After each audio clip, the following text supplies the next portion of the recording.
Now, there are approximately 48,000 people living with dementia in Ireland, and with this number, it is expected that we're going to have a significant increase in the coming years. Helen Rochford Brennan was an outgoing and successful individual from working at senior executive management level to becoming a community activist who worked tirelessly for social justice. Helen had it all, but in 2012 she noticed something wasn't quite right. Her memory was fading and she would stop mid-sentence. At the age of 62, Helen was ultimately diagnosed with dementia. Helen joins us now alongside Professor Brian Lawler, Director of the Memory Clinic in St James's Hospital. You're both very welcome. And Helen, I just said to you there in the break, I think we have talked about dementia a lot on this programme, but I have never spoken to somebody on the show who is suffering with dementia. And you corrected me, you said, we don't suffer, we struggle. So you are struggling with dementia, but I know it's quite a brave thing to do. So thank you for speaking out, because there is still a taboo about people speaking out about it. So you're putting a face on it, and you're here to tell us your experiences. So can we go back to when you first noticed your memory wasn't quite delivering the way it used to?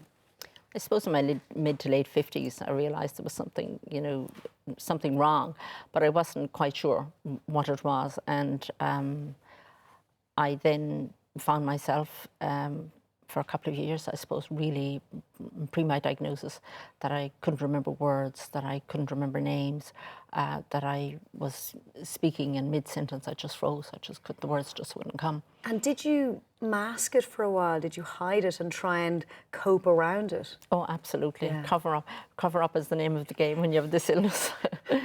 So obviously I covered up, but as best I could. But then eventually it just hits you that you cannot, and you see your whole life ahead of you, that you think of your retirement and you think of, I was still working, I was very active.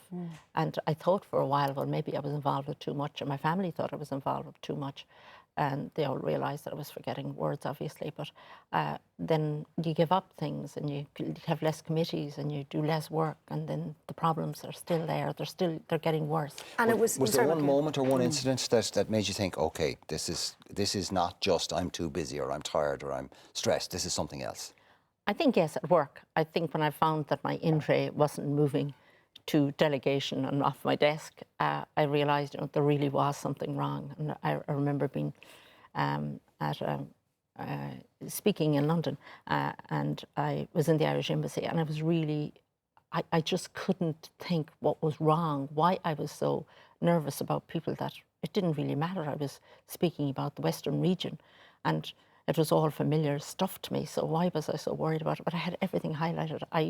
And I knew then there was something really, really wrong. Did you find in the course of your day that you would, and I say this from personal experience, my grandfather now had what we now know as dementia. Back then it was considered to be, he'd been in the army, he'd been in the war, and it was post-traumatic or he was considered getting senile. But he used to go missing in his mind. You'd be talking to him and he'd just wander off. And we went, oh, well, he's getting on, he's having a reverie. Did you find that you were having those, that you would sort of go AWOL during the course of your day? I'm not sure that it's just that your memory lapses for those moments. For a moment, it could just wander. I suppose you could wander. I didn't find it that greatly. It was more that I found words missing, and that I find words missing. It's not found. I'm still finding words and names, and that's what I find the greatest difficulty. Really, you took yourself off to the doctors, Helen, and you were ultimately given the diagnosis. And I know that was a real bombshell for you. It really, really hit you hard. Can you explain to me what it was like being given the diagnosis and how it made you feel in the months after that? Well, when I got the diagnosis, I was in Galway and I lived 60 miles away, so I had to drive home to Tubbercarry. So I was on my own. So it was absolutely a nightmare, because I got out and I got in the car and I thought, oh my God, I have to go home and tell Sean, my husband. And how am I going to tell him? How am I going to tell Martin, our son? And I have 8 siblings, 4 brothers and 4 sisters, so it was a whole big family affair to tell them. And I all of a sudden, I suppose, I was driving down the road, and somehow my spirituality kicked in, called into knock for a couple of minutes. I'm sure the priest is still looking at me. And I just want a bit of peace, to get home and to talk about it.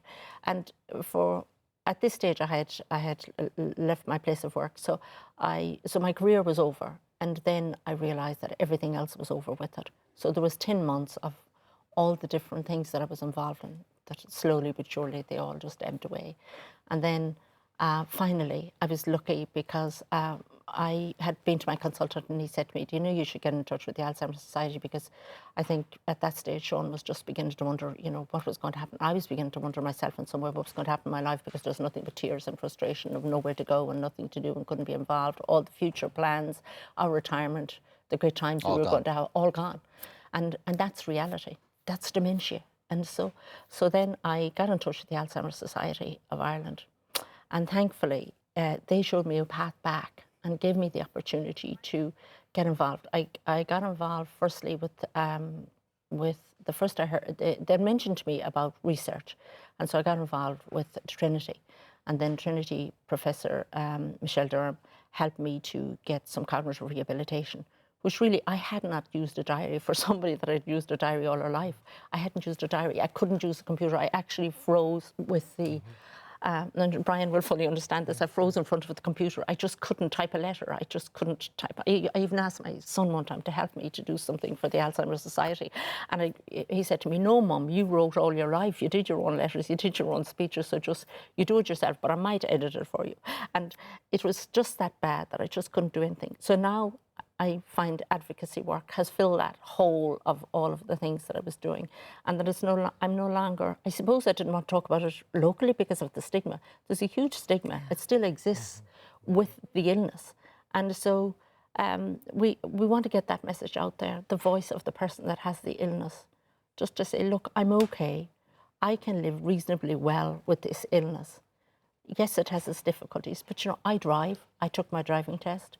I'm very careful about, you know, that I do all the things that are right, and that for all of us that will have the illness, to make sure that, you know, we do things correctly, that we do what we're supposed to do.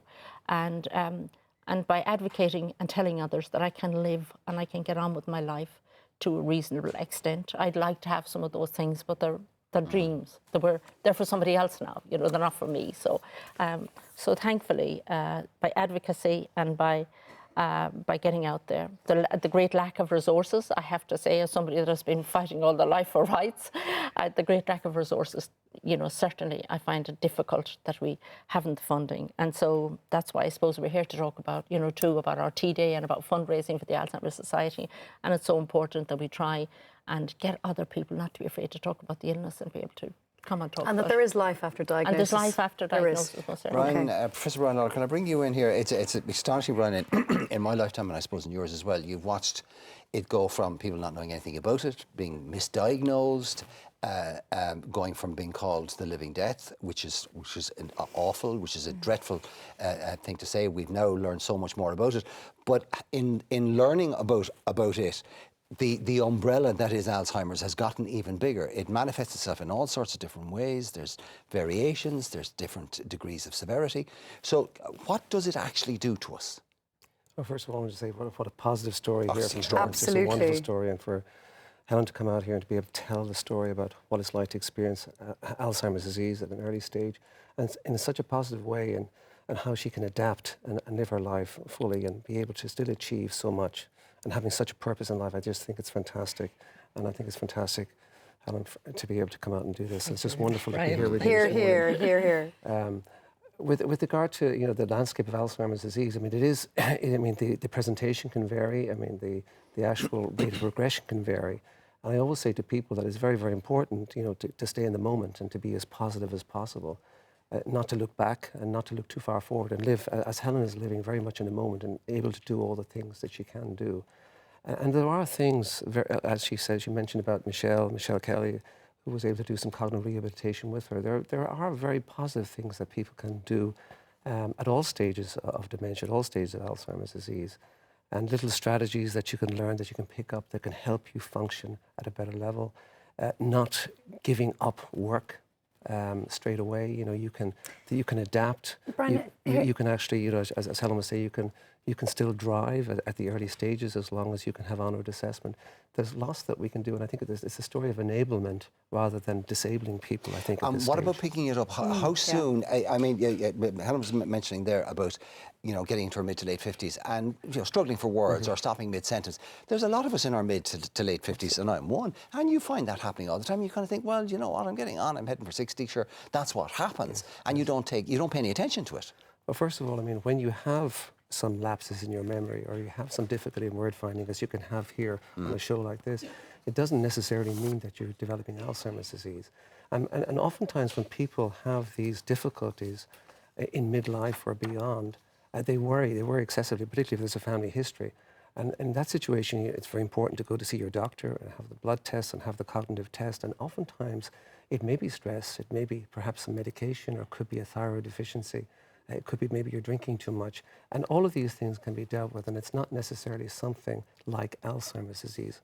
However, in a proportion of people where they have difficulties with short-term memory, ongoing memory lapses that interfere with day-to-day functioning and quality of life, it could be the harbinger, it could be something like early onset or young. And I know Helen mentioned fundraising, and the tea day we need to mention, which is on May the 7th, which means that people can host a day in which they have tea days, and it's all to raise awareness, but most importantly to raise funding as well. And people can go to the website, which is www.alzheimer.ie, and they can get a pack. They can tday.ie, apparently. It's tday.ie. And they can get a pack which will inform them as to how to host the tea day and how to raise much needed funds. Because as you said, as someone who has fought quite strongly and impressively for rights all your life, you've become quite conscious, Helen, that there just simply isn't enough funds out there to help people like yourself. Yeah, and I think that if for anybody out there that's concerned, the Alzheimer's Society have a helpline, 1-800-341-341. And if they feel some concern, they can call the helpline. I'm sure, Brian, you may have some other numbers. So I think it's important that we're not afraid any longer to look for diagnosis. Absolutely. I think you should. If you're worried, you should go see your GP. And I think that if the GP can reassure you that it's not Alzheimer's disease, not something to worry about, that's fine. If you need further investigation, then you have to go see a specialist, perhaps the memory clinic. And I think it is important to make a diagnosis early or as timely as possible, because there are things that can be done. I think, like Helen, it's important to be able to come out and talk about it, increase awareness. Brian, that's the thank only you way so we can much. deal with this. And Helen, thank you for choosing to come out and talk about this. Much appreciated. Thank you so much.